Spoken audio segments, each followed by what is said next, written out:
وزیراعظم عمران خان نے لاہور مینار پاکستان کے سامنے ٹک ٹاک والی ایک ٹیم جس کو ایک خاتون لیڈ کر رہی تھیں اس کے اوپر اجتماعی حملے کا نوٹس لے لیا ہے۔ بہت اچھا کام کیا۔ اس واقعے کو جتنا بھی کنڈیم کیا جائے اتنا ہی کم ہے۔ وزیر اعظم جب اس واقعے کا نوٹس لیتے ہیں تو اس سے پتہ ہی چلتا ہے کہ وہ اس کی اہمیت سے آگاہ ہیں۔ واقعہ دل دہلا دینے والا ہے۔ ظلم صرف خون بہنے کی شکل میں ہی آپ کو ہوتا ہوا نظر نہیں آتا۔ ظلم کی اور جبر کی بڑی بڑی قسمیں ہیں۔ تو جو آپ نے مینار پاکستان کے واقعے کی تفصیلات پڑھی ہیں وہ اس ظلم کی عکاسی صحیح طریقے سے نہیں کرتی جو وہاں پر ہوا۔ اب 300 کے قریب لوگ، نہتی عورت، ساتھ اس کی ٹیم جان بچانے کو بھاگ رہی ہے اور وہ لوگ اس کا پیچھا کر رہے ہیں۔ وہ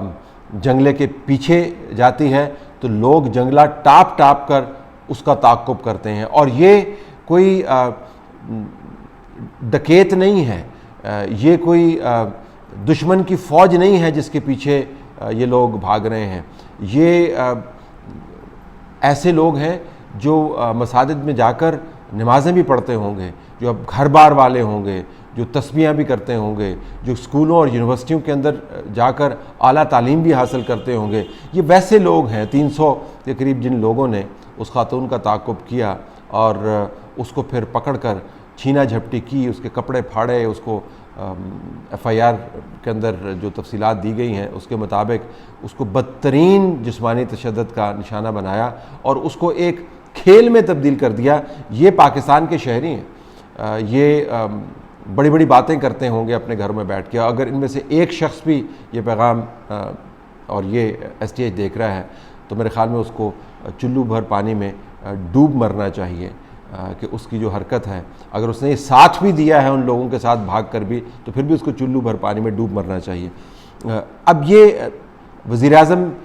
کی طرف سے جب اشارہ اور پالیسی گئی ہے کہ آپ نے اس کا نوٹس لینا ہے، تو اس کے بعد ایک کمیٹی بھی بنا دی گئی ہے۔ اس کمیٹی نے اب تحقیق کی ہے۔ ابھی تک جو خبریں آئی ہیں، اب ظلم یہ دیکھیے کہ دن دہاڑے اتنے لوگ ایک خاتون کے ساتھ یہ کھلواڑ کر رہے ہیں، اور وزیر اعظم پاکستان جو ہے وہ ہدایت دے رہا ہے کہ ان لوگوں کو پکڑیں۔ موب کے خلاف جو ایف آئی آر درج ہوتی ہے، پولیس والے میں بتاتے ہیں اس کو کوئی فائدہ نہیں ہوتا، کیونکہ سب سے آسان کام ہے ایف آئی آر میں کی گرفت میں سے بچ نکلنے کا کہ اگر آپ کسی جتھے کا حصہ بن جائیں تو پھر جب تک جتھے کے باقی لوگ نہیں پکڑے جائیں گے تو آپ محفوظ ہیں، اور عموماً جتھا جو ہے وہ ایف آئی آر کی گرفت سے نکل جاتا ہے۔ اب آپ یہ جان سکتے ہیں یا آپس میں بھی بحث کر سکتے ہیں، اپنے آپ سے ہی سوال اٹھا سکتے ہیں کہ وہ کیا چیز ہے جس کی وجہ سے یہ سب کچھ ہو رہا ہے۔ ایک تو یہ کہ میرے خیال میں میڈیا کے اندر جو انٹرٹینمنٹ کا اثر ہے وہ بہت زیادہ ہے۔ آپ نے پاکستان کے ڈرامے دیکھے ہیں، سب ایک جیسے نہیں ہوتے، لیکن اگر آپ میجورٹی ان ڈراموں کو دیکھیں تو اس میں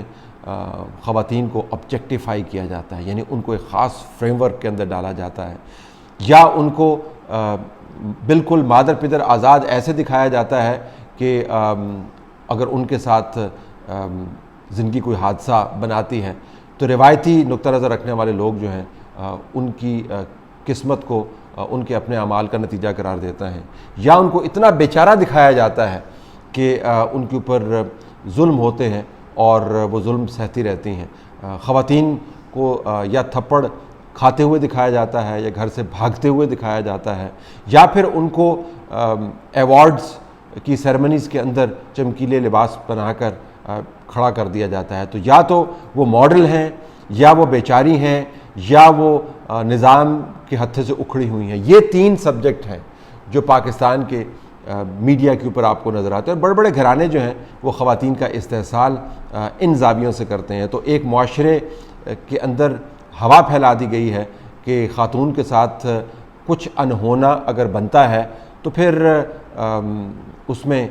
معاشرے کا قصور کم ہے اور خاتون کا قصور زیادہ ہے۔ وہ بیچاری کیوں ہے، وہ گھر سے بھاگی ہوئی کیوں ہے، وہ اشتہاروں میں کیوں آتی ہے، وہ اگر ایسی ہے تو پھر اس کے ساتھ ایسا ہونا چاہیے۔ ایک تو یہ، دوسرا یہ کہ جب سے بدقسمتی سے وزیر اعظم پاکستان کا وہ بیان چلا ہے، پاکستان میں بحث چھڑی ہے اس کے بارے میں، تب سے آرگومنٹ میں سوشل میڈیا پر دیکھ رہا ہوں اور بعض مین چینلز پر بھی دیکھ رہا ہوں، اور لوگ اس کا دفاع کرتے ہیں کہ خواتین کا لباس اور ان کی وضاقتہ جو ہے ان کے خلاف جو حرکات لوگ کرتے ہیں وہ جسٹیفائیڈ کرتے ہیں۔ جب آپ نے خواتین کے ساتھ بدترین جو جرم ہے اور ظلم ہے ریپ، اس کو آپ نے ان کے لباس کے ساتھ جوڑ دیا ہے، تو پھر لوگ لباس کو دیکھ کر فیصلے طے کرتے ہیں کہ کس کا ہم نے تعاقب کرنا ہے اور کس کو ہم نے ہوا میں اچھالنا ہے اور کس کے ہم نے کپڑے نوچنے ہیں۔ آپ لباس جیسا بھی پہن لیں، لوگوں نے اپنی ننگی نظروں کے ذریعے لباس کو مختصر کر ہی دینا ہے، اور اس کے بعد انہوں نے وہی کام کرنا ہے جو مینار پاکستان کے اندر اس گروپ نے کیا۔ تو ایک یہ بھی ہے کہ جو بحث چھیڑ دی ہے ہم نے ٹی وی کے اوپر، آپ دیکھیں ایسے لوگ جو اوپنلی لوگوں کے خواتین کے جسموں کے اوپر تھو تھو کرتے ہوئے نظر آتے ہیں، یہ باقاعدہ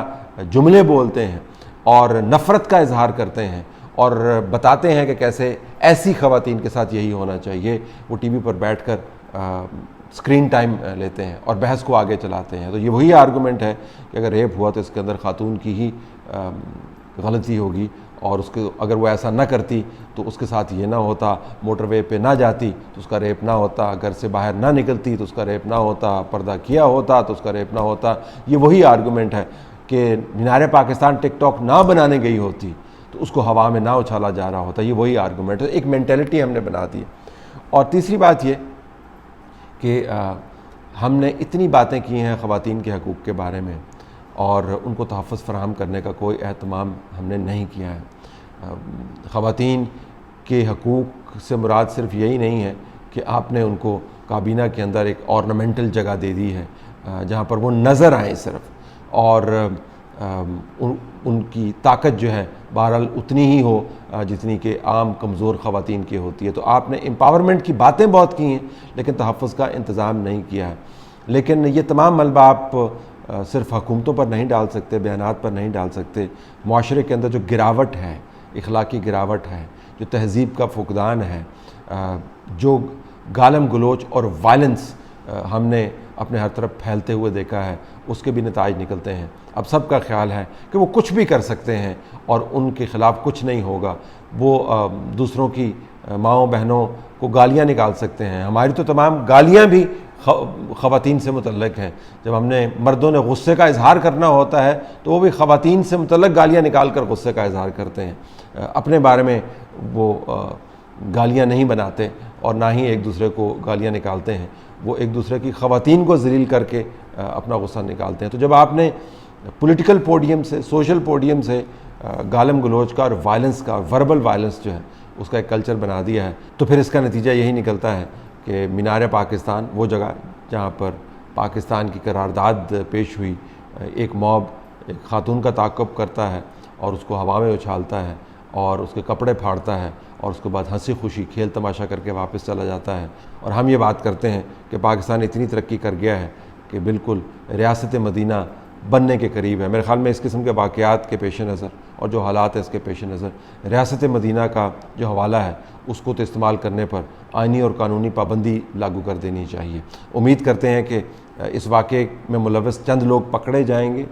اور پھر ہم یہ بھی امید کرتے ہیں کہ ان کا کوئی تجزیہ بھی کرے گا، کوئی ماہر نفسیات ان کے ساتھ لگایا جائے گا جو یہ جان سکے کہ یہ لوگ اس واقعے میں ملوث ہو کر